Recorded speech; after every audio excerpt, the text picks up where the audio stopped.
Hello everyone, welcome you again on your favourite channel exponential physics. और दोस्तों, मेरा नाम है जेपी चौहान और हम डिस्कस कर रहे हैं फ्रिक्शन। और फ्रिक्शन के अंदर मैं आज आपको इंक्लाइंड प्लेन पे बेस्ड प्रॉब्लम करवाने वाला हूं, है ना। इंक्लाइंड प्लेन के अंदर भी दो तरह की प्रॉब्लम होती है। एक तो वैसी प्रॉब्लम जिसके अंदर सिर्फ और सिर्फ प्लेन हो, और एक इस तरह की प्रॉब्लम होती है जिसके अंदर स्ट्रिंग भी इंट्रोड्यूस हो जाए, टेंशन भी आ जाए। तो स्ट्रिंग वाली प्रॉब्लम विद इंक्लाइंड प्लेन कल डिस्कस करेंगे अपन। तो जितना भी स्ट्रिंग प्लस फ्रिक्शन वाली जो प्रॉब्लम है वो कल वाले लेक्चर के अंदर करवाऊंगा मैं, और उसके बाद में अपन ब्लॉक ओवर ब्लॉक प्रॉब्लम करेंगे और सेशन और पूरा अपना फ्रिक्शन चैप्टर कंक्लूड करेंगे। अपन सैटरडे को पूरा कंप्लीट कर लेंगे, राइट। जल्दी से स्टार्ट करते हैं अपन block inclined plane problems. Heading डाल दें आप, इंक्लाइंड प्लेन प्रॉब्लम्स।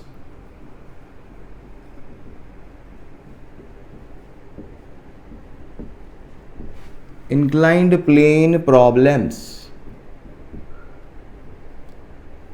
इसको स्टार्ट करने से पहले अपन दो एंगल यहां पर डिस्कस कर लेते हैं। एक एंगल ऑफ रिपोज होता है और एक होता है angle of friction. Angle of friction हालांकि इंक्लाइंड प्लेन से उसका कोई रिलेशन नहीं है, इसको मुझे पहले डिस्कस करना था, पर पहले वाले लेक्चर अपने थोड़े लेंथी भी हो गए थे, तो मैंने सोचा इसको इंक्लाइंड प्लेन के अंदर ही कवर कर दूंगा। और दो तरह के एंगल होते हैं पूरे फ्रिक्शन के अंदर, दो ही एंगल आप डिस्कस करते हो, तो हमेशा मैं इन दोनों एंगल को साथ में ही आपको क्लियर करवाता हूं, ताकि आपको एक डिफरेंस भी पता चल जाए कि एक्चुअल में होता क्या है। तो इसमें पहले आप इन दोनों को एंगल को डिस्कस कर लेते हैं, फिर इस पे बेस्ड अपन प्रॉब्लम करेंगे। तो पहले हेडिंग डाल दें आप, एंगल ऑफ फ्रिक्शन क्या होता है उसको देख लेते हैं अपन। एंगल ऑफ फ्रिक्शन,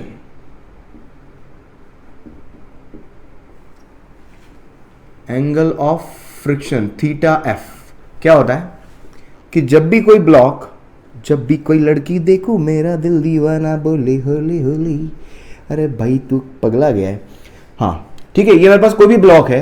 अगर ये ब्लॉक के ऊपर मैं इस डायरेक्शन में फोर्स अप्लाई करूं और ये ऑब्जेक्ट जो हो क्या हो, जस्ट स्लाइड वाली कंडीशन में हो, जस्ट स्लाइड वाली कंडीशन में, जस्ट स्लाइड्स। तो इस केस में अगर ये इधर जस्ट स्लाइड कर रहा है तो अपोजिट डायरेक्शन में मेरे पास क्या लगेगा, फ्रिक्शन। और जस्ट स्लाइड है, इसलिए जस्ट स्लाइड के केस में मैंने बताया था फ्रिक्शन का जो मैग्नीट्यूड होता है वो किसके बराबर होता है, लिमिटिंग फ्रिक्शन के बराबर होता है। और यहां से मेरे पास क्या आ गया, this is what, normal reaction N. तो इन दोनों का रिजल्टेंट, ये दोनों क्या है, कांटेक्ट फोर्स के कंपोनेंट है। तो इन दोनों कंपोनेंट का एन और एफ एस मैक्स का जो रिजल्टेंट होता है वो मेरा क्या होता है, नेट कांटेक्ट फोर्स। वो क्या होता है, इन दोनों का रिजल्टेंट जो होता है आर जो है वो क्या है, नेट कांटेक्ट फोर्स। आर क्या है, नेट कांटेक्ट फोर्स, है ना। अपन क्लास में पढ़ चुके हैं, ये लास्ट लेक्चर्स के अंदर पढ़ चुके हैं। जिन लोगों ने पहले वाले लेक्चर नहीं देखे हो तो उनको देखने के बाद ही यहां पर आना। इस नेट कांटेक्ट फोर्स और नॉर्मल रिएक्शन के बीच का जो एंगल होता है उसको अपन क्या बोलते हैं, एंगल ऑफ फ्रिक्शन। उसको अपन क्या बोलते हैं, एंगल ऑफ फ्रिक्शन। तो एंगल ऑफ फ्रिक्शन जो होता है थीटा एफ जो होता है वो क्या है, angle between net contact force and normal reaction, है ना। सीधा वेरिएबल की फॉर्म में लिखवा, angle between R and N, किस कंडीशन में, when object just slides, just start sliding. Force लगाओगे डेफिनेटली तभी स्लाइड करेगा। तो ये मेरे पास क्या होता है, एंगल ऑफ फ्रिक्शन। ऑलराइट, ये छोटी सी चीज थी। इसके बाद एक और देख लो आप, एंगल ऑफ रिपोज। दूसरा अपने पास क्या, मेन इंक्लाइंड प्लेन की बात करेंगे अपन अब, एंगल ऑफ रिपोज।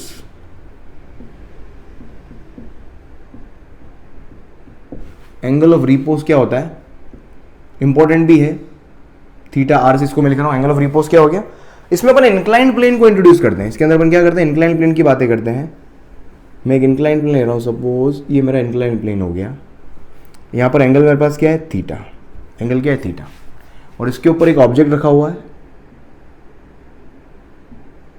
ठीक है। यहां से एक और अपन इसका मैग्नीट्यूड देख लेते हैं अपन। देखो यहां से मैं क्या लिख सकता हूं, अगर मैं इसे tan थीटा एफ लिखना चाहूं, यहां से मैं tan theta F, tan theta F किसके बराबर होगा, परपेंडिकुलर अपॉन बेस, क्योंकि ये परपेंडिकुलर ये भी परपेंडिकुलर हो जाएगा। इस ट्रायंगल को देख लो आप, परपेंडिकुलर हो गया मेरे पास क्या, F S max limiting friction divided by normal reaction. और इस रेशियो को अपन क्या बोलते हैं, इस रेशियो को अपन क्या बोलते हैं, म्यू एस।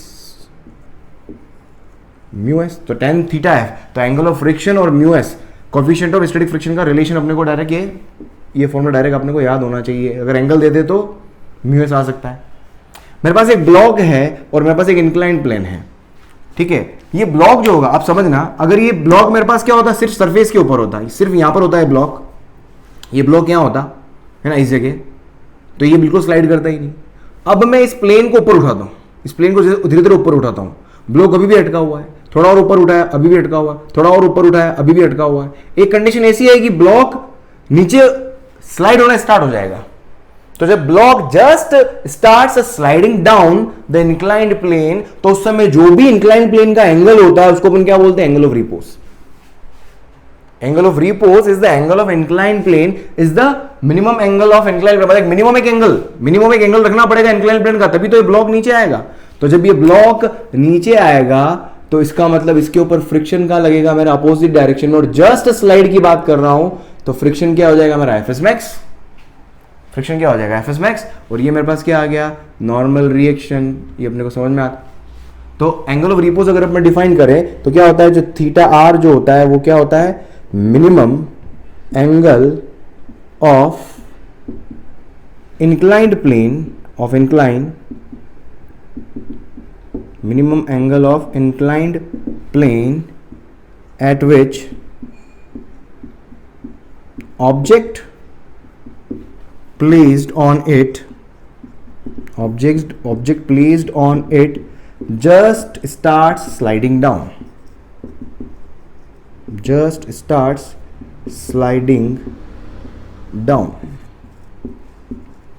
ये क्या होता है?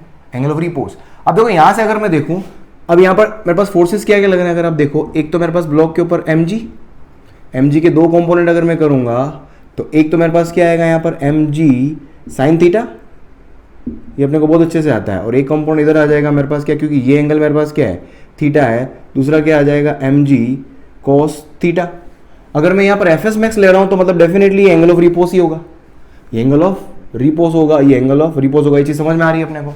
क्योंकि मैंने यहाँ पर एफ एस मैक्स लिया है, जस्ट स्लाइड वाली कंडीशन ली है। तो देखो यहाँ पर बैलेंसिंग कंडीशन, वर्टिकल डायरेक्शन में कोई मोशन इसका नहीं है, इसका मतलब नॉर्मल रिएक्शन आपका किसके बराबर हो गया? mg cos थीटा आर के बराबर हो गया। एफ एस मैक्स क्या होता है? एफ एस मैक्स होता है आपका क्या? Mu multiplied by N. तो ये हो जाएगा मेरे पास क्या? म्यू mg, क्या लिख रहा है भाई तू? Mu mg cos theta R. भाई समझ, एफ एस मैक्स ये होता है ना, म्यू मल्टीप्लाइड बाय एन। अब देखो यहां पर अगर आप देखो जस्ट स्लाइड वाली कंडीशन में अगर आप देखोगे यहां पर, एक तो इसको किसके इक्वल कर सकते हो आप? जस्ट स्लाइड वाली कंडीशन के लिए एफ एस मैक्स जो होगा वो क्या होगा? mg साइन थीटा के आर के बराबर होगा। या दूसरा क्या कर सकते हो? ये इक्वेशन 1 ले लो, इसको इक्वेशन नंबर 2 ले लो। तो देख यहां से मेरे पास क्या आ जाएगा? दोनों को डिवाइड करोगे तो म्यू बराबर म्यू आ गया। एक यहां से आप इक्वेशन करेक्ट है या इनकरेक्ट है वो आप यहां से आइडेंटिफाई कर सकते हो। समझ में आ रहा है? एक और इक्वेशन क्या लिख सकते हैं? जस्ट स्लाइड वाली कंडीशन में जब जस्ट स्लाइड करेगा उस कंडीशन में क्या होगा? जो एफ एस मैक्स होगा, फ्रिक्शन किसके बराबर होता है? जस्ट स्लाइड में जो फ्रिक्शन होता है वो अप्लाइड फोर्स के बराबर होता है। तो एफ एस मैक्स की वैल्यू मेरे पास किसके बराबर हो गई? mg साइन थीटा आर के बराबर होगी। भाई इसकी भी तो बराबर होगी। इसको इक्वेशन नंबर आप क्या दे दो? इसको एक काम करो, इसको इक्वेशन नंबर 1 दे दो, इसको इक्वेशन नंबर 2 दे दो। तो यहां से देखो 2 डिवाइडेड बाय, अगर मैं 1 करूंगा, 2 डिवाइडेड बाय 1 करेंगे अपन तो देख क्या बनेगा मेरे पास? F S max divided by N, 2 divide by 1 equals to कितना हो गया मेरे पास? mg sine theta R upon mg cos theta R. मैंने ये इक्वेशन भी क्यों लिखी ताकि आपको थोड़ा क्लैरिटी आए यहां पर। समझ में आ रहा है? तो देखिए यहां से mg कैंसिल हो गया और F S max upon N, अभी जैसे लिखा था अपन ने, क्या होता है? म्यू एस होता है। तो ये क्या हो जाएगा? तो म्यू एस किसके बराबर हो गया? tan थीटा आर के बराबर हो गया। ये जस्ट स्लाइड कंडीशन में। तो जब जस्ट स्लाइड कंडीशन होगी तो tan थीटा आर जो होगा वो किसके बराबर होगा? म्यू एस के बराबर होगा। tan थीटा किसके बराबर होगा? म्यू एस के बराबर। इसको लिखो एक बार, फिर इसके बाद इसकी और फर्दर और कंडीशन अपन देखते हैं कि अगर मेरे पास थीटा की वैल्यू थीटा आर से कम होती तो क्या होता? अगर थीटा की वैल्यू थीटा आर से ज्यादा होती तो क्या होता? जस्ट स्लाइड कंडीशन में ये है ना, जस्ट स्लाइड कंडीशन में ये है। अगर मैं बोलता है कि कांस्टेंट वेलोसिटी से नीचे आ रहा होता तब क्या होता? तो ये सारे 3-4 केस अपन देखने वाले हैं यहाँ पर, तो जल्दी से इसको नकल कर लो, आगे बढ़ते हैं अपन।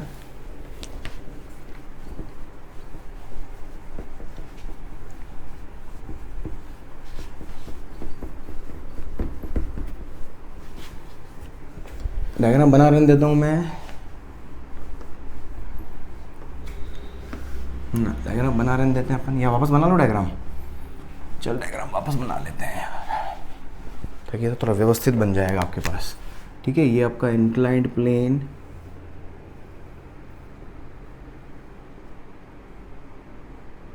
ठीक है, ये हो गया मेरा एम जी साइन थीटा, और ये हो जाएगा M G cos theta F S max, जो भी है, ये मेरा थीटा हो गया।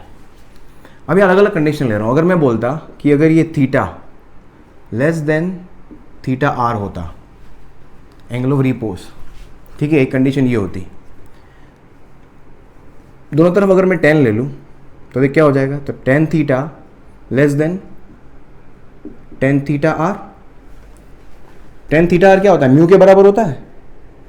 मतलब टेन थीटा की वैल्यू लेस देन मेरे पास क्या हो गई, अगर म्यू हो गई तो इसको देख के म्यू एस अगर हो गई तो इसको देख के अपन क्या आइडेंटिफाई कर सकते हैं, थीटा अगर थीटा आर से कम है, मतलब ऑब्जेक्ट क्या होगा, पहली चीज जो ब्लॉक होगा, ब्लॉक मेरे पास क्या होगा, एट रेस्ट होगा। ये चीज अपने को समझ में आ रही है। ब्लॉक क्या होगा, रेस्ट पर होगा, और ब्लॉक अगर रेस्ट पर है तो फ्रिक्शन जो होगा वो क्या होगा, स्टैटिक फ्रिक्शन होगा, है ना। फ्रिक्शन क्या होगा, है ना। इसके लिए डायग्राम ये समझ लो, स्टैटिक फ्रिक्शन अगर है तो एफ एस जो होगा वो एफ एस मैक्सिमम नहीं होगा, सिंपल क्या होगा, एफ एस होगा। और यहां पर फ्रिक्शन जो होगा वो क्या होगा, अगर ब्लॉक रेस्ट पर है तो अप्लाइड फोर्स ही क्या बन जाता, फ्रिक्शन। तो एफ एस की वैल्यू मेरे पास किसके बराबर आ जाएगी, एम जी साइन थीटा के बराबर आ जाएगी। यहां से मैं नॉर्मल रिएक्शन तो मैं लिख ही सकता हूं, कितना है, M G cos theta, M G cos theta. अब यहां से इन दोनों का रिजल्टेंट है ना, यहां पर मेरे पास क्या हो गया, अगर ये मेरे पास नॉर्मल रिएक्शन है तो नेट कांटेक्ट फोर्स, समझना, मेरे को यहां से मैं क्या निकाल सकता हूं, नेट कांटेक्ट फोर्स अगर मैं यहां पर कैलकुलेट करना चाहूं, resultant R, net contact force,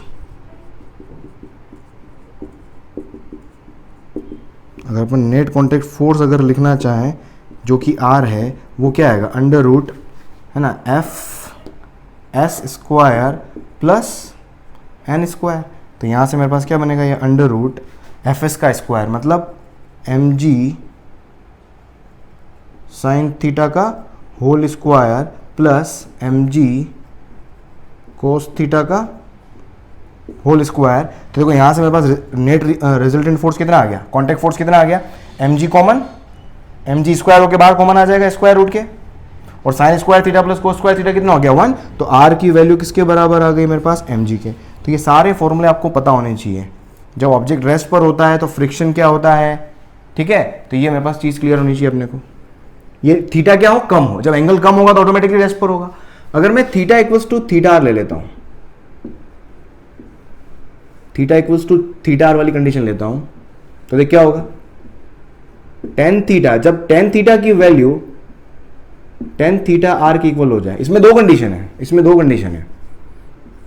एक तो क्या होगा कि ऑब्जेक्ट क्या हो, रेस्ट पर हो, तो वो तो मैंने देख लिया यहां पर। एक तो ऑब्जेक्ट क्या हो, रेस्ट पर हो, और एक ऑब्जेक्ट क्या हो, theta equals to theta R, just slide करेगा। एक तो क्या करेगा, जस्ट स्लाइड्स। तो जस्ट स्लाइड में अपन देख चुके हैं, टेन थीटा आर की वैल्यू किसके बराबर होगी, म्यू एस के बराबर होगी। टेन थीटा की वैल्यू, सॉरी, टेन थीटा की वैल्यू किसके बराबर होगी, म्यू एस के बराबर होगी। लेकिन अगर ऑब्जेक्ट क्या हो, कांस्टेंट वेलोसिटी से मूव करे, if object moves with constant velocity, तो उस कंडीशन में आप टेन थीटा को किसके बराबर करोगे, म्यू एस की जगह क्या हो जाएगा, म्यू के। ये थोड़ा सा एक डिफरेंस आपको पता होना चाहिए। जस्ट स्लाइड मैंने आपको भी बताया था, जस्ट स्लाइड मैंने आपको बताया था भाई, थीटा और थीटा दोनों इक्वल है, तो थीटा लिखो या थीटा आर लिखो, एक ही बात है ना। थीटा लिखो या थीटा आर लिखो, तो टेन थीटा जो होगा म्यू एस के बराबर होगा। लेकिन जब मोशन में आ जाता है तो वो म्यू एस नहीं रह जाएगा, वो क्या हो जाएगा, म्यू के हो जाएगा। ये मेरे पास क्या हो, theta equal to theta R वाली कंडीशन हो गई। अगर मैं theta greater than theta R बोलता हूं, अगर मैं बोलता हूं theta greater than theta R हो जाए, रेस्ट पे था, जस्ट स्लाइड करना शुरू हुआ, या यहां पर कांस्टेंट वेलोसिटी से भी मूव कर सकता है, कि स्लाइड होती है वो अपने आप कांस्टेंट वेलोसिटी से मूव करना भी स्टार्ट हो सकता है, तो उस समय इतना सा डिफरेंस आएगा। लेकिन जैसे ही मेरे पास theta greater than theta R हुआ, समझ रहा, theta greater than theta R, क्या होगा, ये स्लाइड ये यहाँ पर है, theta greater than theta R, मेरे पास इधर क्या लग रहा है, एम जी साइन थीटा लग ही रहा है, ये थीटा हो गया, इस थीटा की value greater than theta R है, यहाँ पर थीटा की value less than theta R थी, ठीक है।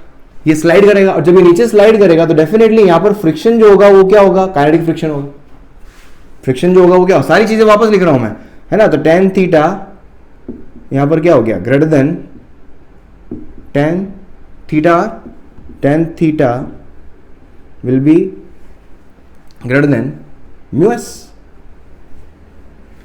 समझ में आ रहा है? तो ये चीज अपने को बिल्कुल ध्यान रखनी है। टेन थीटा मेरे पास क्या हो, अगर म्यू से कम हो तो रेस्ट पर होगा, ब्लॉक एट रेस्ट।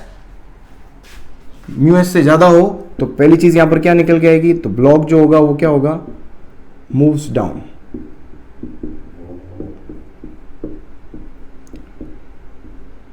सीधा क्या बोल सकते हैं अपन, मोशन में होगा, एक्सेलरेशन में होगा।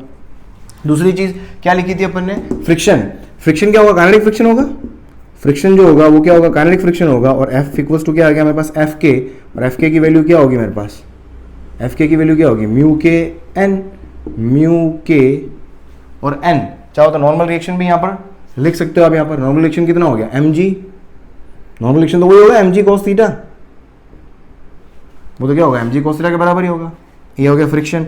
फ्रिक्शन के बाद में नेट कॉन्टैक्ट फोर्स, जैसे यहाँ पर लिखा अपन है net contact force R. Net contact force जो होता है वो हमेशा क्या होता है, नॉर्मल रिएक्शन और इसका रिजल्टेंट, ये मेरे पास क्या होता है, हमेशा आर होता है। तो यहाँ से आर लिखोगे तो ये अंडर रूट किसके बराबर आएगा, F K square plus N square. F K क्या है मेरे पास, म्यू के एन, तो mu K square N square plus N square, N common आ जाएगा। तो net contact force R equals to क्या हो गया, N root one plus mu K square. तो ये मेरे पास क्या आ गया, नेट कॉन्टैक्ट फोर्स आ गया। यहां से मेरे पास क्या आ गया, ये फ्रिक्शन आ गया मेरे पास। सारी चीजें क्लियर है, मतलब कुल मिला के मेन जो काम वाली चीज है मेरे पास क्या होगी, ये तीनों चीजें अपने को ध्यान होनी चाहिए। कम है तो रेस्ट पर है, बराबर है तो स्लाइड्स डाउन, और या फिर जस्ट स्लाइड्स डाउन, और ज्यादा है तो इसका मतलब क्या करेगा, वो मोशन में आ जाएगा। तो यहाँ पर एफ के होगा, यहाँ पर एफ एस होगा, और जस्ट स्लाइड के अंदर तो मेरे पास क्या होगा, लिमिटिंग फ्रिक्शन लिख सकते हो। यहाँ पर जो फ्रिक्शन होगा वो क्या होगा, लिमिटिंग फ्रिक्शन हो जाएगा। एफ जो होगा वो क्या होगा, लिमिटिंग फ्रिक्शन होगा। इसको लिखो, फिर एक क्वेश्चन करवाता हूँ मैं बढ़िया सा शानदार।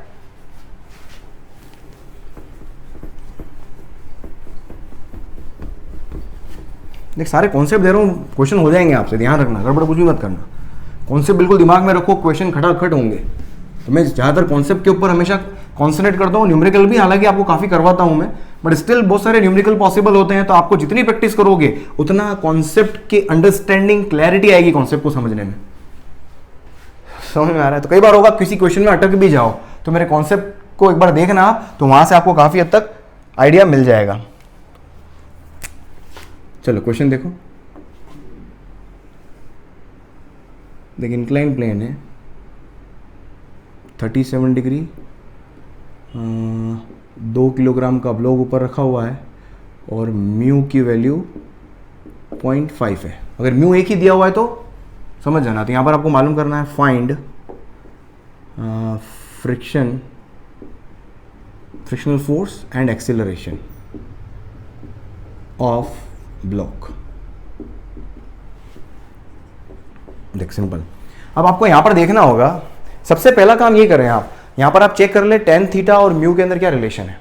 टेन थीटा और म्यू के अंदर क्या रिलेशन है, आपका म्यू तो दे रखा है 0.5, और टेन थीटा निकाल रहे हो आप, यहां पर देखो कितना हो गया, 1037। 1037 होता है आपका कितना, 3/4। 3/4 का मतलब क्या हो गया, 0.5।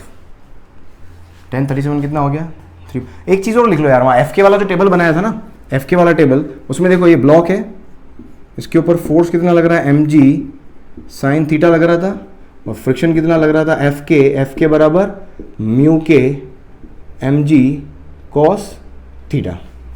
यहां से आप एक्सेलरेशन निकाल सकते हो चाहो तो, है ना। यहाँ पर मोशन तो होगा लेकिन वो एक्सेलरेटेड मोशन होगा, उसको लिख दो आप यहाँ पर एक्सेलरेशन लिखना भूल गया। अगर मुझे एक्सेलरेशन लिखना हो तो क्या आएगा, net force equals to M है, या नेट फोर्स अपॉन मास। ये एम मास अगर ब्लॉक का है तो एक्सेलरेशन लिख सकते हो यहाँ पर। एक्सेलरेशन कितना आएगा मेरे पास, M ji sine theta minus mu K M G cos theta and divided by M, M से एम कैंसिल हो गया, तो यहाँ पर एक्सेलरेशन का डायरेक्ट फॉर्मूला आप याद कर सकते हो, क्या है, जी साइन थीटा माइनस, या जी को भी कॉमन ले लो आप, sine theta minus mu K cos theta and multiplied by जी।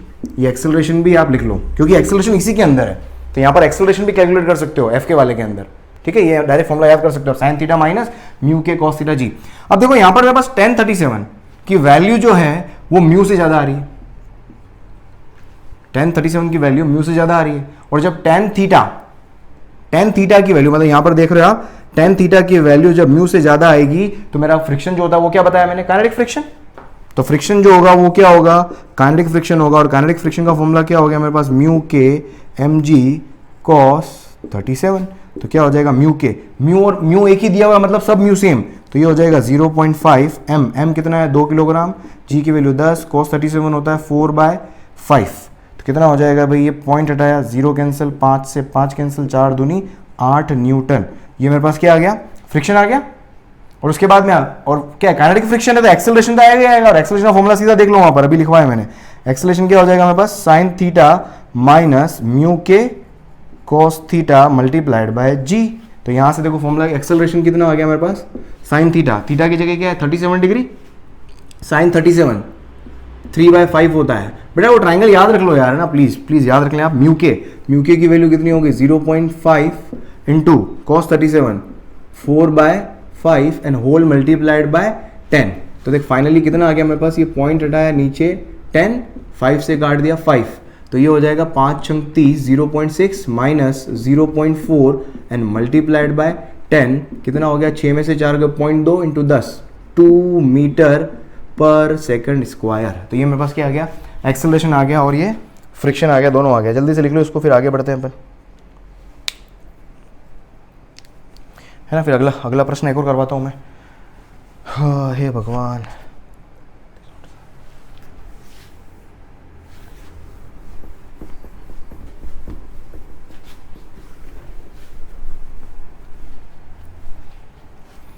हाँ एक और थोड़ा सा चेंज करो आप इसको, 10 किलोग्राम का ब्लॉक ले लो, क्वेश्चन नंबर 2। इस बार 2 दे देता हूँ मैं आपको, है ना। एक म्यू एस ले लो आप, 0.8 ले लो। बेटा वैल्यू हमेशा मैं मेरे हिसाब से कुछ भी लिख देता हूँ, है ना, इसमें तो कैलकुलेशन में कहीं नेगेटिव वेट आया तो घबराना मत, कॉन्सेप्ट सीखो हमेशा, कॉन्सेप्ट दिमाग में रखो, मज़ा आ जाएगा। वो सेम क्वेश्चन सेम है, आपको फाइंड आउट करना है, find friction and acceleration of block. पहला काम आपको यही करना है ना, कि एक्सेल रेस्ट पर है, जस्ट स्लाइड कंडीशन है या एक्सेलरेशन है, तीन ही चीज़ें अपने पास में। तो उसके लिए मुझे 1037 सबसे पहले म्यू देख लो, म्यू एस से कंपेयर करना है, क्योंकि पहले आपका क्या करता है, स्टैटिक होता है ना, तो आपको हमेशा म्यू एस से कंपेयर करना है, म्यू के से कंपेयर नहीं करना है आपको। तो 1037 आपका कितना हो गया, 3/4, 3/4 का मतलब कितना हो गया 0.75, और यहाँ से म्यू एस की वैल्यू कितनी है 0.8 है। इसमें एक और काम करो, नेट कॉन्टैक्ट फोर्स भी फाइंड आउट कर लो, एक काम करो, एक और वो भी निकाल लो आप, नेट कॉन्टैक्ट फोर्स, ताकि ये भी कभी कभी निकालना पूछ लेते हैं, ये भी निकाल लो ताकि एक और 2 क्वेश्चन एक में हो जाएंगे। हाँ म्यू एस, अब देखो यहाँ पर मेरे पास क्या आ रहा है, म्यू एस की वैल्यू ये आ रही है ग्रेटर देन 10 थीटा से।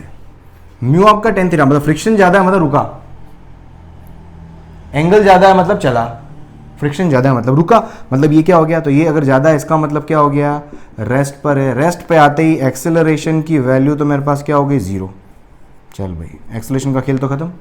फ्रिक्शन देख लेते हैं, जब रुकता है जस्ट स्लाइड वाली कंडीशन, अगर दोनों इक्वल हो जाते, ये दोनों इक्वल हो जाते, अगर ये 0.75 दे दिया होता तो अपना खेल ही खत्म हो गया होता।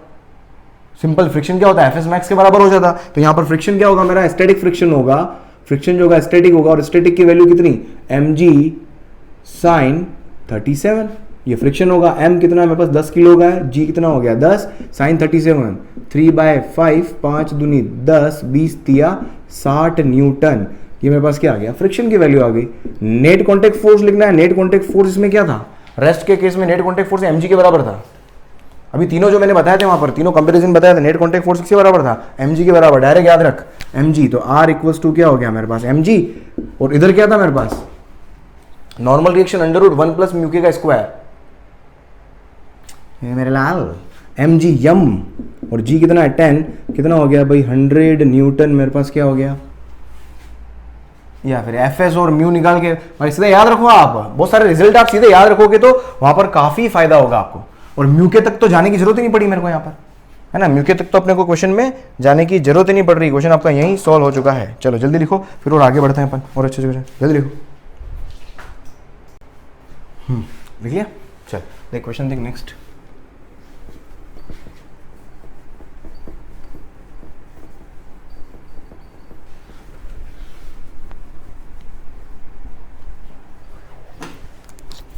नेक्स्ट क्वेश्चन देखो, इंक्लाइन प्लेन दिया हुआ है आपको,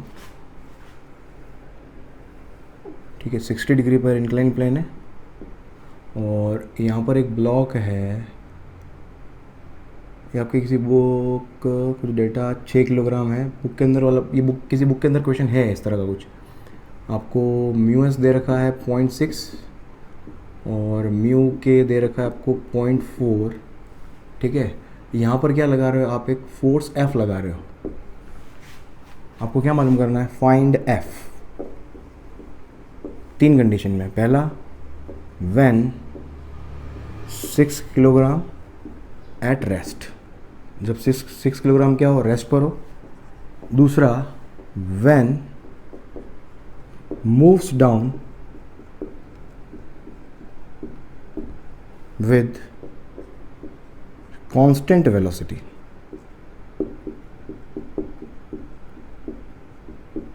moves down with constant velocity. और तीसरा when moves up with 4 metre per second square. 3 question है। देखो सबसे पहली बात करें अपन, रेस्ट पर है, देख 6 किलोग्राम पे फर्स्ट केस देखें अपन, 6 किलोग्राम। पहले हमेशा क्या करो, फ्रिक्शन के अंदर हमेशा सारे फैक्टर्स निकाल के रख दिया करो आप, है ना, क्या क्या होते हैं आपके पास में। एक तो मेरे को क्या चाहिए, नॉर्मल रिएक्शन, यहाँ पर अपन निकाल लेते हैं, नॉर्मल रिएक्शन की जरूरत पड़ेगी। नॉर्मल रिएक्शन आपका क्या होगा यहाँ पर, एम जी कॉस 60 डिग्री होगा, एम कितना है 6 10 कॉस 60 1/2, 5 6 30, तो 30 न्यूटन मेरा क्या आ गया, है ना, एम जी कॉस 6 10 कॉस 60 1/2 30 न्यूटन। एन हो गया, एफ एस मैक्स की वैल्यू निकाल लो यहाँ पर, है ना, फ्रिक्शन वाले क्वेश्चन के अंदर हमेशा एफ एस मैक्स एफ के वगैरह सब निकाल के रख लो आप। तो ये हो जाएगा मेरा म्यू एस एन के बराबर, म्यू एस कितना है 0.6 और एन कितना हो गया 30, तो 0 से 0.6 6 दिया 18 न्यूटन, ठीक है। अब यहाँ से मेरे पास और क्या निकाल सकते हैं अपन, यहाँ पर और क्या है, एफ के क्या होगा, देख एफ के क्या होगा आपका, कांस्टेंट होता है एफ के, तो म्यू के एन, म्यू के की वैल्यू कितनी होगी 0.4 और एन क्या है रे यार, यो कहाँ गया, एन गया भाई, हाँ ये रहा, अरे अंधे की अक्ल, 0.0 कैंसिल, ये 12 न्यूटन। तो जो एसेंशियल चीज़ें थी वो अपन ने निकाल ली। चलो आगे बढ़े अपन, देख फर्स्ट पार्ट देखते हैं इसका, रेस्ट पर है। देखो रेस्ट पर है, ये मेरे पास ब्लॉक है। अब इस ब्लॉक के ऊपर फोर्सेस क्या क्या लग रहे हैं, अगर अपन देखें, एफ फोर्स इधर लगा रहे हैं अपन, जो मुझे मालूम करना है।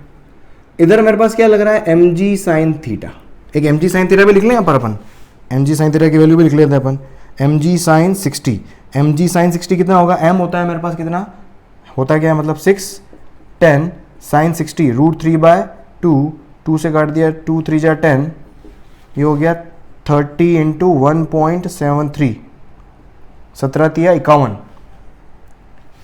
अरे भाई समझ में आ रहा है ना, ये 17 3 जा, ये मतलब हट समझ जाओ सर, समझ में आ रहा है ना, 1.7 इंटू 3 5.1 इंटू 10 551, और 0.3 और ज़्यादा है तो उसको नियरली इक्वल 52 न्यूटन कर लो, एक काम करो, या 51, अगर 1.7 ही लेना है इस √3 की वैल्यू, तो अपन कैलकुलेशन के लिए इसको एग्जैक्ट कैलकुलेशन कर सकते हो, मैं तरीका बता रहा हूँ यार, समझ जाना, 51 न्यूटन, ठीक है। अब देख यहाँ से मेरे पास ये 52 ले लो यार, छोड़ो 52 ले लें, क्योंकि 1732 आगे बहुत सारा होता है, 52 न्यूटन आ गया आपके पास।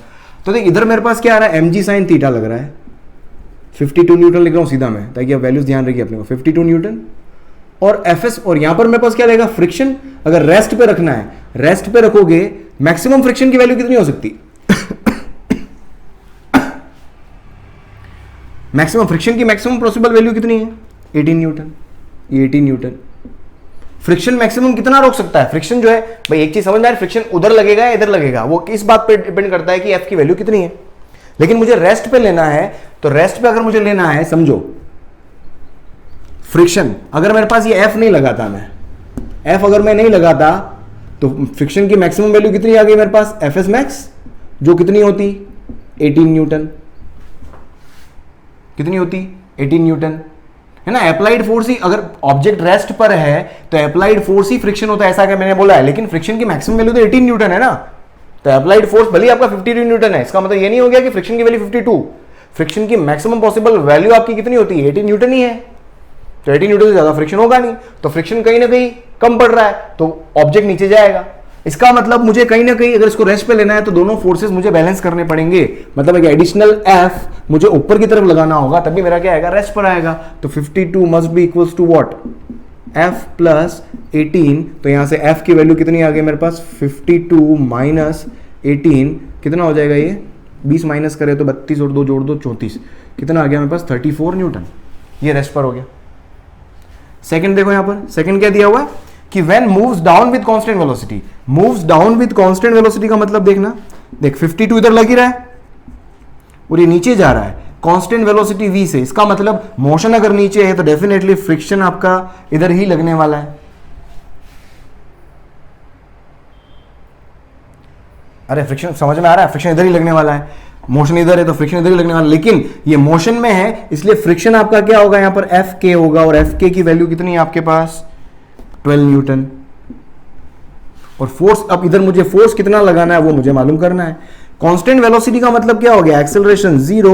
एक्सेलरेशन जीरो का मतलब क्या हो गया, net force zero. Net force zero का मतलब क्या हो गया, इधर जितना फोर्स लग रहा है उधर भी उतना ही फोर्स लगेगा।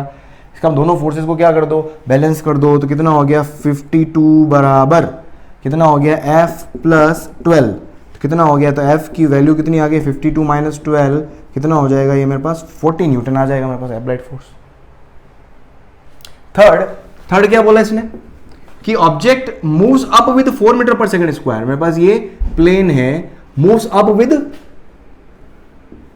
इधर मूव अप करवाना है, कितने से 4 मीटर पर सेकंड स्क्वायर से ऊपर लेके जाना है। अगर ऊपर एक्सेलरेट करवा रहे हो मतलब फ्रिक्शन अपने को समझ में आ गया, इधर ही लगेगा, और काइनेटिक लगेगा क्योंकि एक्सेलरेट कर रहा है।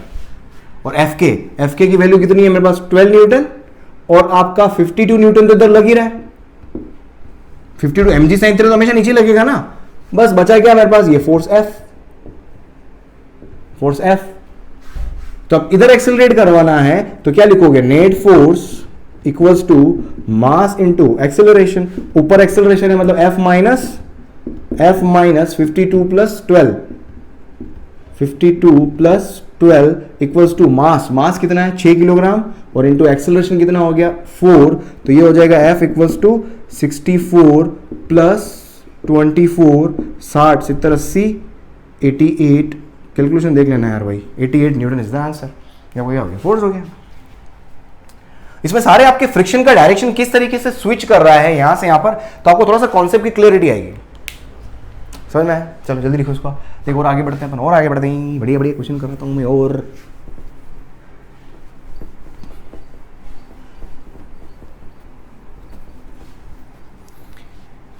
हे प्रभु,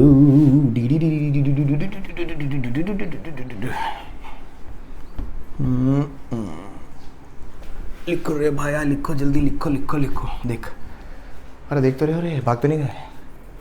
कितने हो गए थे भाई यार, तीसरा था, चौथा, जो भी था, पांचवा पता नहीं क्या था, देख लो यार। देख एक और देख, अच्छा क्वेश्चन करवाता हूँ मैं। एक हेमिस्फीयर बाउल है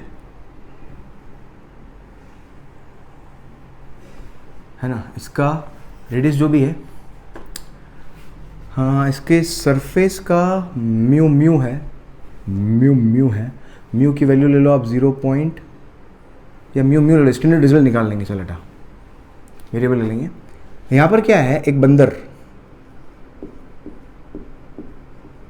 या एक मानव भी ले लो, then a person is trying to move up, a person is trying to move up, तो आपको मालूम करना है कि कितनी मैक्सिमम हाइट तक ये जा सकता है. Find maximum height up to which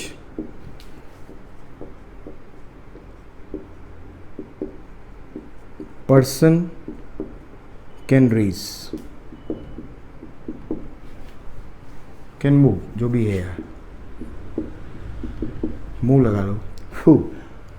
suppose ये यहां तक पहुंचा, फॉर एग्जाम्पल यहां तक पहुंच रहा है, ये यहां आते ही वापस नीचे आने लगेगा. समझो क्यों, ऐसा क्यों हो रहा है, समझने की कोशिश करना. देखो यहां पर जब चला तो कुछ एक एंगल बन रहा है, जब यहां पर कुछ होगा तो कुछ एक एंगल बनेगा. तो जैसे से ऊपर जा रहा है एक तरीके से इंक्लाइन प्लेन की तरह बिहेव कर रहा है. ये इंक्लाइन, एक तरीके से इंक्लाइन प्लेन का एंगल मैं उठा रहा हूं, कुछ ऐसा कुछ माहौल है यहां पर. और एक कंडीशन ऐसी आएगी जब एंगल आपका क्या होगा, थीटा आर से ज्यादा हो जाएगा, तो ये वापस नीचे आने लग जाएगा, जस्ट नीचे आने लगेगा. तो जब जस्ट नीचे आने लगेगा तो वो वाला एंगल जो होता है वो मेरा क्या होता है, एंगल ऑफ रिपोज. तो मतलब यहां पर अगर मैं टेंजेंट ड्रॉ करूं, समझना, अगर मैं यहां पर एक टेंजेंट, आपको रेडियस दिया हुआ है, आपको रेडियस आर दिया हुआ है, क्वेश्चन में गिवन है, मतलब ये वाला एंगल अगर आप देखोगे तो ये एंगल मेरे पास क्या हो जाएगा, थीटा आर. अरे समझ में आ रहा है बबुए. और यहां से यहां तक गया, मतलब ये मेरे पास क्या होगा, एच मैक्स होगा, जो मुझे मालूम करना है ना. यहां पर पहुंचने के बाद नीचे वापस स्लाइड डाउन हो जाएगा, तो जस्ट स्लाइड नीचे, जब वापस नीचे आएगा जस्ट स्लाइड होगा, इसका मतलब वो एंगल मेरा क्या होगा, थीटा आर होगा.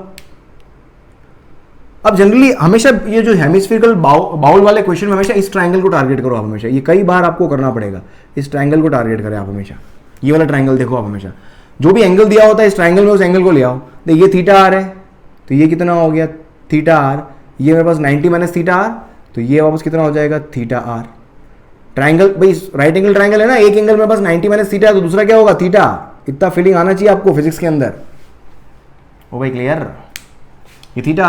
अब मुझे एच मैक्स निकालना है, तो सिंपल सी बात है, यहां से लेके यहां तक ये मेरे पास क्या, आर.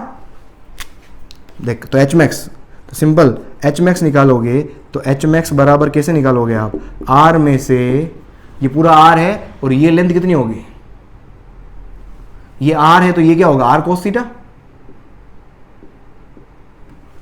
अरे भाई आर का इस डायरेक्शन में कंपोनेंट आर कोस थीटा, तो ये हो जाएगा R minus R cos theta R. तो मेरे पास क्या आ गया, R common 1 minus cos theta R. मजा आ गया, ये हो गया मेरे पास एच मैक्स. क्वेश्चन ही खत्म हो गया. ये स्टैंडर्ड फॉर्मूला ध्यान रख लो आप सीधा, है ना. ये वाली हाइट जो होती है हमेशा क्या होती है, R minus R cos theta होती है, ये बहुत बार काम आएगा.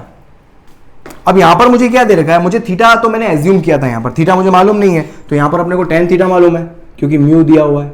तो टेन थीटा आर बराबर क्या हो गया, म्यू. कल एक क्वेश्चन किया था मैंने, मुझे क्या चाहिए, कॉस थीटा चाहिए ना. तो अगर ये एंगल थीटा आर अगर है तो ये म्यू अपन 1 है, तो परपेंडिकुलर अपन बेस हो गया, कल ही करवाया मैंने ये. तो ये क्या हो जाएगा, 1 प्लस म्यू स्क्वायर. ये कल कराया अपन ने, कल ही कराया. तो यहां से cos थीटा आर लिख सकते हो इस ट्रायंगल से, इस ट्रायंगल से cos थीटा आर लिखो तो एच मैक्स आ जाएगा आपके पास. तो H max will come out to be what, R तो कॉमन था ही, और इधर हो जाएगा मेरे पास 1 minus cos theta base upon hypotenuse, base upon hypotenuse 1 plus mu square. This is what H max, maximum height जहां तक वो ऊपर चढ़ सकता है. म्यू की वैल्यू दे दी, पुट करो, आगे बढ़ो.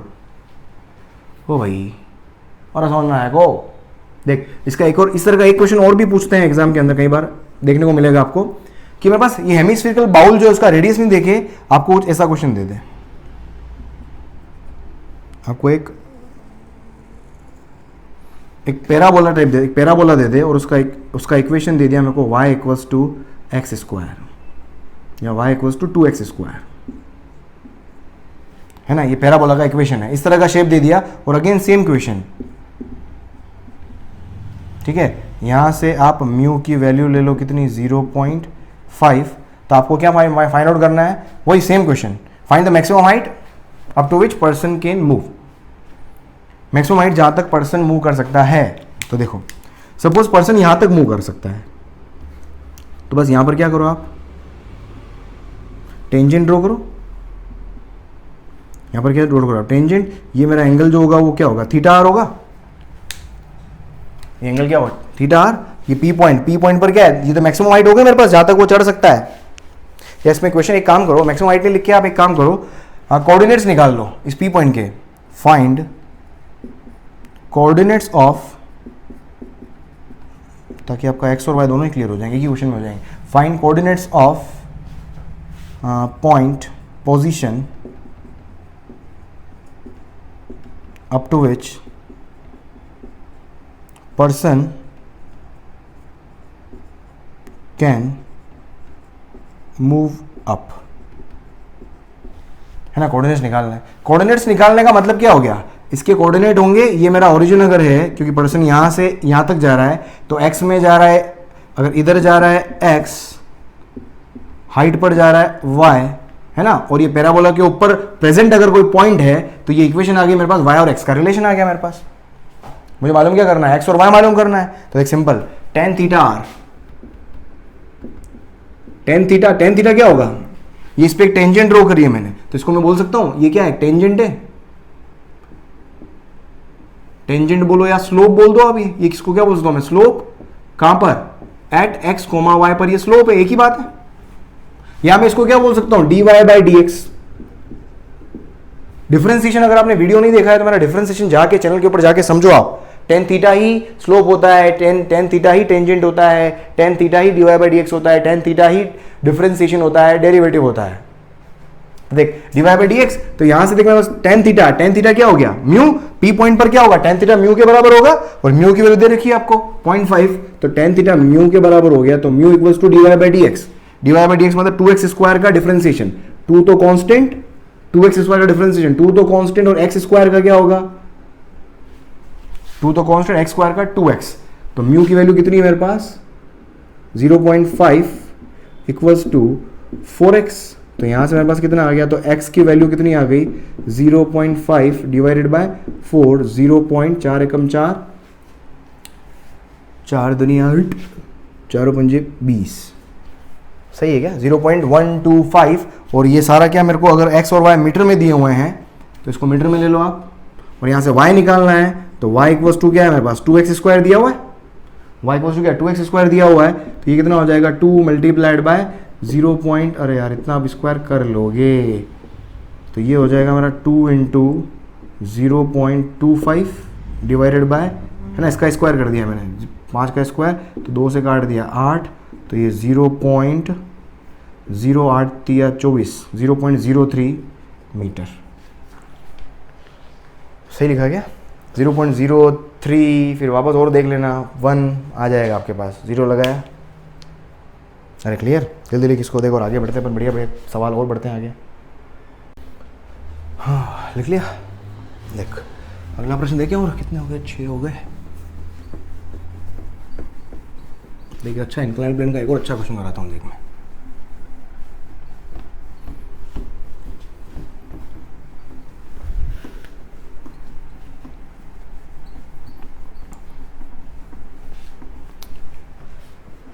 देख, बहुत ही जनरल केस है, और आपको बहुत अच्छे से आना चाहिए। देख क्या है, 2 इंक्लाइन प्लेन को अपन कंपेयर करते हैं।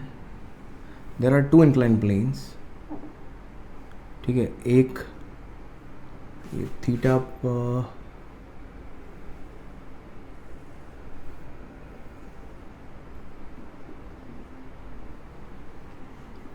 इसका μ1 है और इसका μ2 है,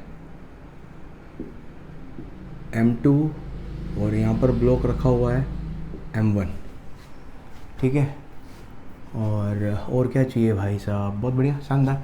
आपको मालूम करना है क्या, हु क्या होता है, विच ब्लॉक रीच फर्स्ट, विच ब्लॉक रीच डाउन फर्स्ट। अलग अलग केसेस हैं। इफ μ1 μ2 दोनों क्या हो, 0 बोलो या नो फ्रिक्शन बोलो, एक ही बात है, नो फ्रिक्शन वाली कंडीशन हो गई, कोई भी फ्रिक्शन नहीं है।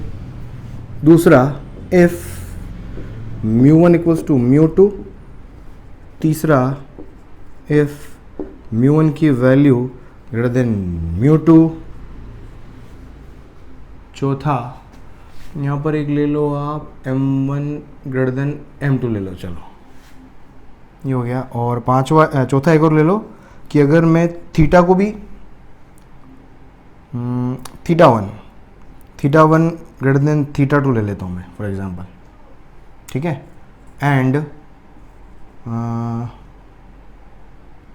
थीटा वन और थीटा टू को मैं ज़्यादा ले लेता हूँ और इस क्वेश्चन को लिखा दूंगा चल मैं, ठीक है। अभी एक सिचुएशन के हिसाब से मैं लिखवा दूंगा इसको, क्या क्वेश्चन बनेगा, ठीक है। वापस हाँ देख इसको लिखवा रहा हूँ मैं ना, फोर्थ क्वेश्चन को देख, वन बाय वन देखते हैं अपन। विच ब्लॉक रीच डाउन फर्स्ट, यहाँ से ब्लॉक को रिलीज करोगे, कौन सा ब्लॉक पहले पहुंचेगा वो मुझे देखना है। देखो ब्लॉक जब भी यहाँ पर नीचे पहुंचेगा तो पहली बात तो ब्लॉक नीचे जा रहा है तो एक्सेलरेट करेगा, तो देख यहाँ पर फोर्सेस क्या क्या है, इसके ऊपर फोर्स लगेगा क्या, m1g sine theta one theta, और इधर मेरे पास क्या लगने वाला है m2g साइन थीटा, और इधर फ्रिक्शन मेरे पास क्या लगेगा fk2, और fk2 जो होगा वो क्या होगा mg cos थीटा के बराबर होगा, और इधर फ्रिक्शन मेरा क्या आ जाएगा fk1, और वो किसके बराबर होगा m1g cos theta, m1g cos theta. ये अपने को समझ में आ गया। अब देखो यहाँ पर अपने को इस इंक्लाइन प्लेन्स के अंदर इस तरह के क्वेश्चन करने का सिंपल तरीका होता है, आपको अटैक करना होगा एक्सेलरेशन के ऊपर। एक्सेलरेशन देखो, जिस ब्लॉक का एक्सेलरेशन ज्यादा होगा वो उसके स्पीड के बढ़ने की दर की रेट क्या होगी, ज्यादा होगी, तो वो जितना जल्दी जाएगा तो उतना पहले पहुंच जाएगा, तो टाइम कम लगेगा। समझ में आ रहा है? अभी वन बाय वन करते हैं अपन, अभी और समझ में आएगा। चल सबसे पहले फर्स्ट केस देखते हैं अपन, या एक जनरल अपन एक्सेलरेशन की इक्वेशन बनाते हैं। सबसे पहले फर्स्ट वाले के लिए एक्सेलरेशन बनाता हूं मैं, देख क्या बनेगा। फर्स्ट ब्लॉक के लिए एक्सेलरेशन बनाओ, क्या बनेगा, एक्सेलरेशन क्या होगा, net force divide by mass. Net force क्या है मेरे पास, एक्सेलरेशन लिखोगे आप फर्स्ट का, ये आएगा मेरे पास m1g साइन थीटा माइनस, एक मिनट यार, ये म्यू आएगा ना, म्यू1 सॉरी, और ये म्यू2 भी मल्टीप्लाई होगा, है ना। फ्रिक्शन लिख रहे हैं अपन, ये तो मैंने खाली नॉर्मल रिएक्शन लिख दिया था, फ्रिक्शन तो म्यू एन होता है ना। तो m1g sine theta minus mu one m1g cos theta and divided by mass m1, m1 से m1 कैंसिल, तो देखो फाइनली क्या हो गया, एक्सेलरेशन हो गया मेरे पास, क्या हो गया g sine theta minus mu one g cos theta. देख इस तरीके से a2 भी लिखूं, अगर मैं a2 लिखना चाहूं तो a2 कितना आएगा, ये भी कितना आएगा, g साइन थीटा माइनस म्यू1 की जगह क्या आ जाएगा, म्यू2g cos थीटा। तो ये दो इक्वेशन आ गए, मेरे को अच्छे से लिखना आ गए। अब यहां पर अगर आप देखो तो फर्स्ट केस देखते हैं अपन। फर्स्ट केस क्या है कि म्यू1 और म्यू2 जीरो हो जाए। देखिए म्यू1 और म्यू2 अगर जीरो हो जाएंगे, फर्स्ट केस क्या बोल रहा हूं कि म्यू1 और म्यू2 दोनों जीरो हो गए, मतलब कोई फ्रिक्शन नहीं है, कोई फ्रिक्शन नहीं है, तो म्यू1 और म्यू2 जीरो हो गए, तो a1 और a2 दोनों की वैल्यू क्या आ गई, इक्वल आ गई। तो यहां से देख a1 और a2 दोनों की वैल्यू कितनी आ गई मेरे पास, g साइन थीटा। ये अपन ने पहले भी किया था, ये अपन ने मोशन अंडर ग्रेविटी के अंदर भी मैंने बताया था कि दो डिफरेंट मास को, मास की वैल्यू देखो ज्यादा है, ऐसा नहीं कि जो मास ज्यादा हो फटाफट नीचे पहुंच जाएगा, ऐसा कुछ भी नहीं होता है, क्योंकि आपका एक्सेलरेशन जो होता है वो मास पे डिपेंड करता ही नहीं, और मास पे जब डिपेंड नहीं करेगा तो क्या होगा, time taken by both the blocks will be same. तो क्या होगा, रीच टुगेदर, साथ साथ पहुंचेंगे, दोनों साथ साथ पहुंचेंगे। तो ये चीज एकदम क्लियर कर लो, मास भले इक्वल हो, ग्रेटर हो, लेस हो, जो भी हो, हमेशा साथ साथ पहुंचेंगे। ये चीज क्लियर हो गई। तो भले फ्रिक्शन है या म्यू की वैल्यू जीरो, एक ही बात है। इफ म्यू1 इक्वल्स टू म्यू2, अब देखो इसमें, अब अपन सेकंड केस लेते हैं, म्यू1 इक्वल्स टू म्यू2।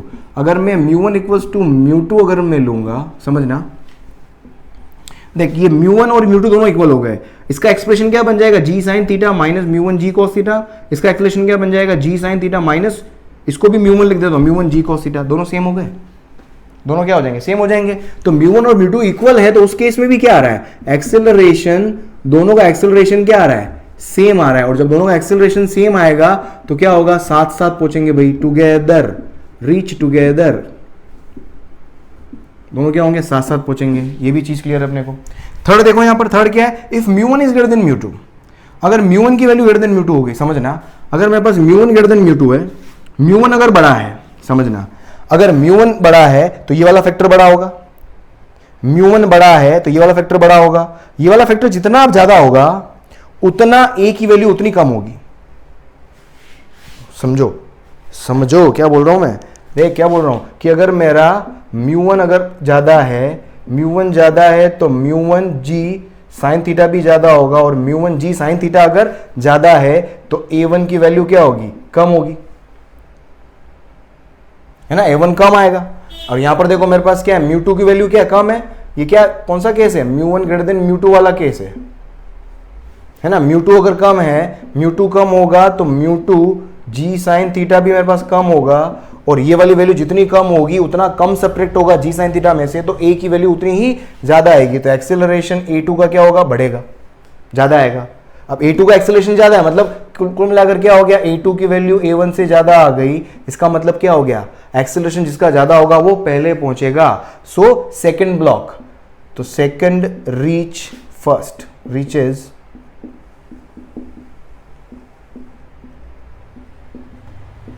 ये आपको समझ में आ गया, ये हो गया थर्ड पार्ट।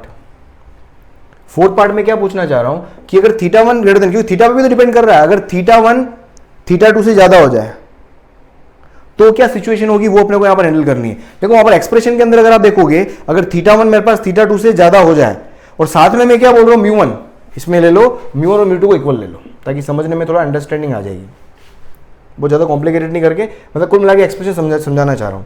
अगर मेरा theta one greater than theta two है, एक बार अपन लिख लें इसको, ये थीटा वन, ये थीटा टू। अगर देख थीटा वन ज्यादा है, theta one greater than theta two है, म्यू वन तो दोनों इक्वल है, तो इसको भूल जाओ आप। अगर थीटा जितना बड़ा होगा, समझना, थीटा जितना ज्यादा होगा उतना साइन थीटा की वैल्यू उतनी ही ज्यादा होगी, एंड कॉस थीटा की वैल्यू उतनी ही कम होगी। ये समझ में आता है अपने को, क्योंकि थीटा बढ़ने पर कॉस थीटा, कॉस जीरो की वैल्यू 1 होती है, लेकिन कॉस 90 की वैल्यू 0 होती है, तो थीटा बढ़ने पर कॉस थीटा डिक्रीज होता है, थीटा साइन जीरो की वैल्यू 0 होती है, लेकिन साइन 90 क्या होता है, 1 होता है, तो थीटा बढ़ने पर साइन थीटा भी बढ़ता है। तो देखो थीटा जिसका ज्यादा होगा उसका साइन थीटा उतना ही ज्यादा होगा। देख तो थीटा वन मेरे पास ज्यादा है तो इसका साइन थीटा वन की वैल्यू उतनी ज्यादा, लेकिन कॉस थीटा वन की वैल्यू उतनी ही कम। थीटा टू छोटा है, थीटा टू अगर छोटा है तो उसके साइन थीटा टू की वैल्यू उतनी ही कम, और कॉस थीटा की वैल्यू उतनी ही मेरे पास क्या आएगी, ज्यादा आएगी, जितना थीटा कम होगा। अब देखो साइन थीटा बढ़ेगा और कॉस थीटा अगर कम हो तो ये वाला कॉस थीटा के कम होने पर ये वाला फैक्टर कम होगा, तो ओवरऑल एक्सेलरेशन को बढ़ाएगा। साइन थीटा अगर ज्यादा होगा तो ये वाला फैक्टर जितना बड़ा होगा वो भी एक्सेलरेशन को बढ़ाएगा। तो ओवरऑल अगर मैं थीटा वन अगर ज्यादा है तो एक्सेलरेशन वन की वैल्यू हमेशा ज्यादा ही आनी है। और यहां से भी देख लो थीटा टू की वैल्यू छोटी है, थीटा टू अगर कम है तो ये वाला फैक्टर क्या होगा, कम होगा, और थीटा टू अगर कम है तो कॉस थीटा की वैल्यू ज्यादा होगी, कॉस थीटा की वैल्यू ज्यादा होगी तो ये वाला फैक्टर और ज्यादा बढ़ेगा, और ज्यादा सब्ट्रैक्ट करेगा, और एक्सेलरेशन को और डाउन करेगा। तो समझ में आ गया। तो यहां से क्या लिख सकते हो आप, तो एक्सेलरेशन वन की वैल्यू ग्रेटर देन a2 होगी। इसका मतलब क्या होगा, जिसका एक्सेलरेशन ज्यादा वो पहले पहुंचेगा। मतलब यहां पर क्या होगा, फर्स्ट रीच फर्स्ट।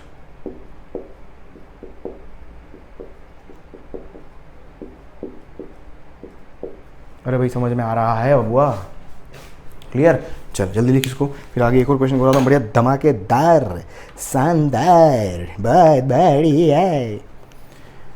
हाँ जल्दी जल्दी जल्दी जल्दी लिख देगा, आगे बढ़ता हूँ। अभी बढ़िया बढ़िया जबरदस्त सवाल करा था मैं एक और,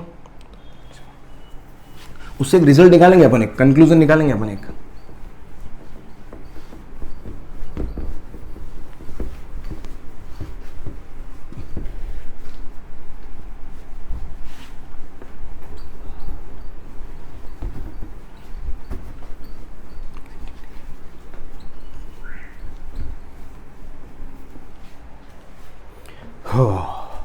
आज का आखिरी सवाल इंपॉर्टेंट भी है, यहां से कंक्लूजन भी निकलेगा, है ना। 2 कंक्लूजन निकाल के दूंगा मैं यहां पर, तो इसको अच्छे से समझ लेना। थोड़ा बिल्कुल पेन कॉपी को बंद कर देना यहाँ पर, थोड़ी तो समझ में नहीं आएगा।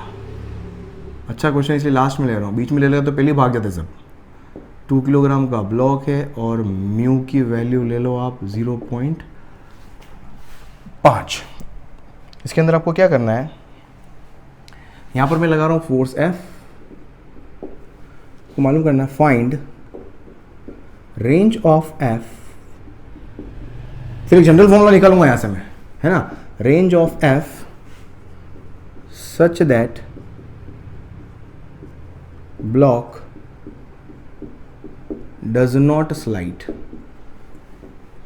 ब्लॉक डज नॉट स्लाइड, ये स्लाइड नहीं करेगा, उसके लिए मुझे क्या निकालना है, रेंज निकालनी है। मेजर चीज़ें लिख लेते हैं अपन सबसे पहले, नॉर्मल रिएक्शन लिख लेते हैं अपन। एन क्या होगा मेरा, एम जी कॉस 37, अभी थोड़ी देर पहले निकाला था वैसे अपन ने, कितना हो जाएगा एम 2 10 कॉस 37 4/5, 5 दूनी 10, 4 दूनी 8 दूनी 16, तो ये हो गया 16 न्यूटन।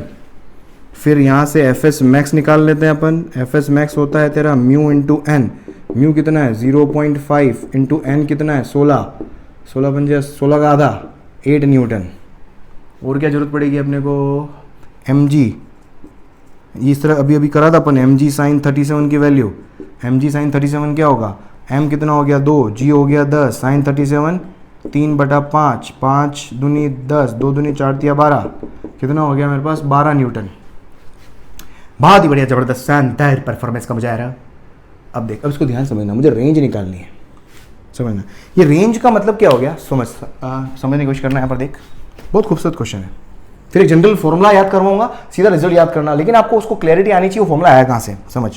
देख, सपोज ये मेरे पास ब्लॉक है, ठीक है, यहाँ पर मैं एफ लगा रहा हूँ, है ना, ऊपर लगा रहा हूँ एफ, एम जी साइन थीटा हमेशा नीचे लगना है, इसको नीचे लेके आएगा, ब्लॉक को नीचे लेके आएगा।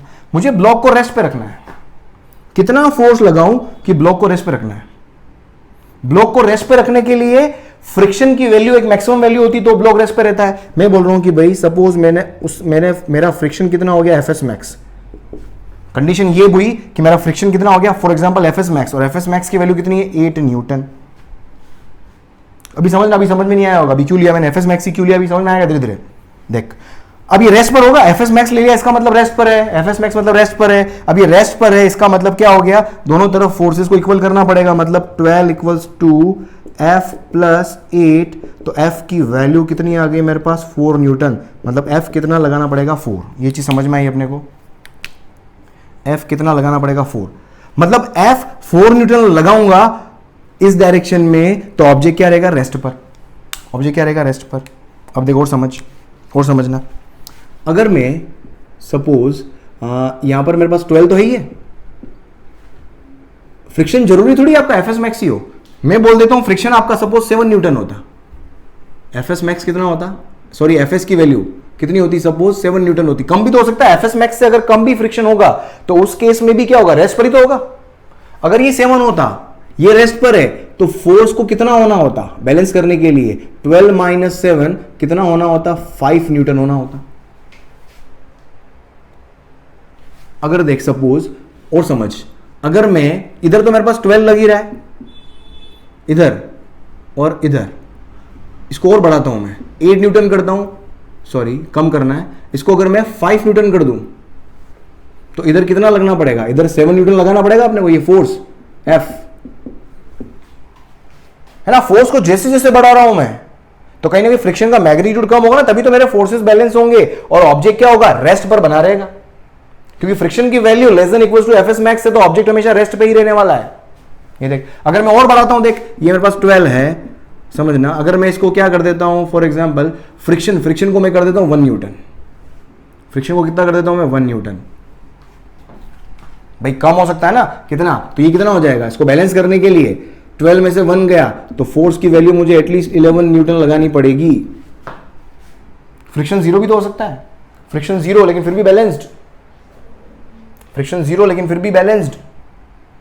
देख अब यहां पर सुन, अब देख समझ, अब मैं क्या करता हूं, ये मेरे पास 12 न्यूटन तो लग ही रहा है, मैं फोर्स को और बढ़ाता हूं, सपोज फोर्स कितना हो गया मेरा 13 न्यूटन हो गया फॉर एग्जांपल, समझने की कोशिश करना, फोर्स और बढ़ा, क्यों अपने को फोर्स की रेंज निकालनी है, मतलब एटलीस्ट मुझे 4 न्यूटन तो लगा, यहां से समझ में आ रहा है, मैं ये इलस्ट्रेशन बना रहा हूं, मतलब एटलीस्ट मुझे 4 न्यूटन तो लगाना पड़ेगा, तब जाके रेस्ट पर रहेगा। सोचो अगर ये 3 न्यूटन लगाता, अगर मैं 3 न्यूटन लगाता, तो 12 माइनस 8 प्लस 3 11 नीचे चले जाता ब्लॉक, है ना। तो 4 से कम फोर्स लगा ही नहीं सकता मैं, क्योंकि जैसे 4 से कम लगाऊंगा मैं तो क्या होगा मेरे पास, अगर 3 न्यूटन लगाया तो फ्रिक्शन की मैक्सिमम पॉसिबल वैल्यू तो 8 ही है ना, 8 से ज्यादा फ्रिक्शन हो ही नहीं सकता, तो 12 इधर और इधर कितना हो गया 8 प्लस 3 11, तो नीचे चला जाता, तो मिनिमम फोर्स कितना हो गया 4, मिनिमम फोर्स जो आप अप्लाई कर सकते हो कितना हो गया 4। ये 4 कहां से आया? क्या मैंने mg sin थीटा में से fs मैक्स को माइनस किया है? तो फोर्स की मिनिमम वैल्यू कितनी आ गई? इसको रेस्ट पे लाने के लिए fs max mg sin theta minus fs max, ये मिनिमम वैल्यू आ गई। अब मुझे मैक्सिमम वैल्यू की तरफ चलना है। देख आप सोच, अगर मैं f को 30 न्यूटन कर दूं और मैं चाहता हूं ये रेस्ट पर रहे, अगर फ्रिक्शन नहीं होता तो सिंपल ये ऊपर चला जाता, 13 माइनस 12 सीधा ऊपर चला जाता है स्मूथ। लेकिन जैसे ही फ्रिक्शन आएगा, अब मुझे इसको रोकना है। ये कब रुकेगा? जब फ्रिक्शन की डायरेक्शन मेरे पास क्या आएगी? इधर आएगी, और फ्रिक्शन की वैल्यू कितनी होगी? 1 न्यूटन, तब जाके ये रुकेगा, है ना। 13 is balanced bye 12 Newton plus 1 Newton friction, ये फ्रिक्शन है। अब फोर्स को देख, और अगर मैं ये 12 तो है ये फिक्स, अब मैं क्या कर सकता हूं? फोर्स को और इंक्रीज करूं, कितना कर देता हूं मैं? 18 न्यूटन कर देता हूं फॉर एग्जांपल। तो इधर बैलेंस करने के लिए कितना फ्रिक्शन को कितना होना पड़ेगा? 18 माइनस 12 मतलब 6 न्यूटन फ्रिक्शन लगेगा, तब जाके ये बैलेंस होगा। तभी तो रेस्ट पे, तभी भी रेस्ट पे रहेगा। फ्रिक्शन की मैक्सिमम वैल्यू, फ्रिक्शन कहां तक इंक्रीज हो सकता है? फ्रिक्शन कहां तक? तो देख यहां पर ये मेरे पास 12 तो लग ही रहा है। फ्रिक्शन की वैल्यू मैं कितनी कर दूं? सपोज मेरे पास कितनी फ्रिक्शन की मैक्सिमम वैल्यू कितनी? 8 न्यूटन। तो यहां पर फोर्स कितना हो गया? 12 और 8, तो कम से कम 20 न्यूटन फोर्स यहां पर लगाना। 20 न्यूटन अगर मैं लगाऊंगा तो जाके मेरा क्या होगा? तो जाके रेस्ट पर रहेगा। अब अगर मैंने यहां पर समझना, अगर मैंने इसको 20.2 न्यूटन भी कर दिया, समझना, तो 12 न्यूटन तो फिक्स्ड है, और फ्रिक्शन की मैक्सिमम वैल्यू भी क्या हो गई? फिक्स हो गई। अब क्या होगा? अब इधर वाला फोर्स ज्यादा हो गया, इसका मतलब ये इधर एक्सेलरेट कर जाएगा, और एक्सेलरेट नहीं करवाना है, इसका मतलब फोर्स की maximum value, this is what? F maximum, not F S maximum. ये फोर्स की मैक्सिमम वैल्यू जो आप अप्लाई कर सकते हो ताकि ये रेस्ट पर रहे, ये अप्लाई नहीं कर पाओगे। और 4 न्यूटन ये क्या हो गई? फोर्स की मिनिमम वैल्यू जो आप अप्लाई कर सकते हो। तो मिनिमम वैल्यू कैसे फाइंड आउट करोगे? mg sin theta minus F S max, ये मिनिमम वैल्यू आ गई फोर्स की जो आप अप्लाई कर सकते हो। और ये एफ एस मैक्स कैसे आया? mg sin थीटा में मैंने सॉरी फोर्स की मैक्सिमम वैल्यू कैसे आई? mg sin थीटा में मैं एफ एस मैक्स जोड़ूंगा, तो समझ में आ गया। तो रेंज, क्वेश्चन क्या पूछा? You have to find out the range of F such that block does not slide. तो रेंज क्या आ जाएगी? तो एफ क्या होना चाहिए? कहां से कहां तक होना चाहिए? सीधा याद रखो, ये आपका कहां से कहां तक होना चाहिए? mg sin theta plus F S max, sorry minus F S max. अच्छे से लिख दो इसको, एक बार ये लिख लो यार, फिर अच्छे से मैं इसको फॉर्मूला लिखा देता हूं, ये लिख लो। तो देख कुल मिलाकर रेंज, तो रेंज ऑफ फोर्स लिखनी है मुझे। तो रेंज ऑफ फोर्स क्या आ गई मेरे पास इस क्वेश्चन के लिए? तो रेंज क्या आ जाएगी? तो ये हो जाएगा मेरे पास क्या? mg sin theta minus F S max से लेकर कहाँ तक? mg sin theta plus F S max तक मेरे पास फोर्स की रेंज होगी, ताकि ऑब्जेक्ट क्या होगा? स्लाइड नहीं करेगा, स्लाइड नहीं करेगा। और ऑब्जेक्ट के ऊपर, इंक्लाइन प्लेन पर जो ऑब्जेक्ट रखा हुआ है ना, जो भी ऑब्जेक्ट रखा हुआ है उसके ऊपर फोर्स कहाँ है? Parallel to incline plane. Force is acting parallel to incline plane, लिख देना इसके अंदर, force is acting parallel to incline plane, force acting parallel to incline plane. इसके अंदर एक डायरेक्ट रिजल्ट मैं आपको याद करवाता हूं। अगर आपको बोल दे कि सपोज मेरे पास ये इंक्लाइन प्लेन है, इसका रिजल्ट डायरेक्ट याद रखना, क्योंकि उसके अंदर थोड़ी ज्यादा मशक्कत है, इतनी मशक्कत नहीं करनी है, अपने को मेन कॉन्सेप्ट समझ में आ गया। अगर आपको बोल दे कि force acting parallel to surface, horizontal surface, अभी क्या था? इंक्लाइंड के पैरेलल था, अब क्या है? हॉरिजॉन्टल के पैरेलल है, और एंगल कितना है? वही थीटा है ना, इंक्लाइंड से नीचे की तरफ, मतलब पैरेलल टू हॉरिजॉन्टल सरफेस। इस केस में अगर आपको पूछ ले कि रेंज कितना है, इस केस में पूछ ले कि आपको रेंज कितना है, तो सिंपल फॉर्मूला आप याद रखो, यहां पर क्या है? सेम इसी तरीके से होगा, लेकिन यहां पर क्या होगा? फोर्स का कंपोनेंट आ जाएगा, समझो। तो एफ कॉस थीटा जो होगा उसको डील करेंगे अपन, और एफ साइन थीटा जो होगा वो कहीं ना कहीं नॉर्मल रिएक्शन में काम आएगा। नॉर्मल रिएक्शन में काम आएगा तो उसको यहां पर कहीं इंट्रोड्यूस करेंगे अपन, तो थोड़ा सा वो लेंथी भी हो जाता है, तो इतना अपने को जाने की जरूरत नहीं है। सिंपल याद रखो, इसका रिजल्ट निकालना है तो बस इधर क्या करो? Cos theta plus mu sine theta से डिवाइड कर दो। अपना एफ मिनिमम आया था एक अपने डायरेक्ट, कल अपने एक क्वेश्चन करा था मैंने, mu m g upon cos theta plus mu sine theta, pushing and pulling. Pulling समझ याद आ रहा है कुछ? पुलिंग के अंदर फोर्स का रिक्वायरमेंट बढ़ रहा था और घट रहा था, कुछ देखा था अपन ने, पुलिंग इज ऑलवेज इजियर, कल अपन ने वो कंक्लूजन भी निकाला था। तो इसके लिए ये तो इसके लिए हो गया, और इसके लिए मेरे पास फोर्स की रेंज का फॉर्मूला क्या होगा, same mg sin theta minus fs max, ये तो याद है अपने को, बस नीचे क्या करो, डिवाइड कर दो आप cos theta plus mu sine theta से, और ये मेरे पास क्या हो गया mg sin theta plus fs max, plus minus का देख लेना कुछ यार, और इधर क्या प्लस की जगह यहाँ पर क्या कर लो माइनस, बस इतना से इसमें क्या कर लो आप cos थीटा, अरे क्लास ले रहा हूं, cos थीटा प्लस ये क्या हो जाएगा म्यू, क्लास ले रहा हूं, cos theta minus mu sine theta. तो देखो यहां पर मेरे पास क्या हो गया, अब ये प्लस आएगा कि माइनस आएगा, उसको कैसे लोगे आप, प्लस से डिवाइड किया, प्लस से डिवाइड किया मतलब ये छोटी वैल्यू होगी, बाहर को डिस्टर्ब, क्लास के अंदर को डिस्टर्ब करता है, मेरा माथा खराब हो जाता है, सॉरी यार डर गए हो तो, है ना, cos theta plus mu sine theta. तो ये ओवरऑल वैल्यू मेरे पास क्या है छोटी, और इधर माइनस है, नीचे मेरे पास क्या है, छोटी वैल्यू से डिवाइड करो तो ओवरऑल क्या हो जाएगा, बड़ा हो जाएगा। तो इस तरीके से आप क्या करोगे, याद रखोगे, समझ में आ रहा है। तो ये मेरे पास क्या हो गया, फाइनली इसके लिए हो गया, राइट। जल्दी से लिख लो इसको, जल्दी से लिख लो।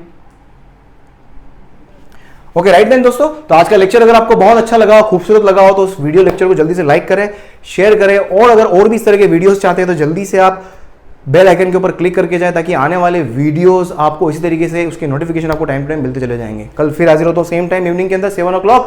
Bye, good night, thank you so much for being in the show, bye, good night.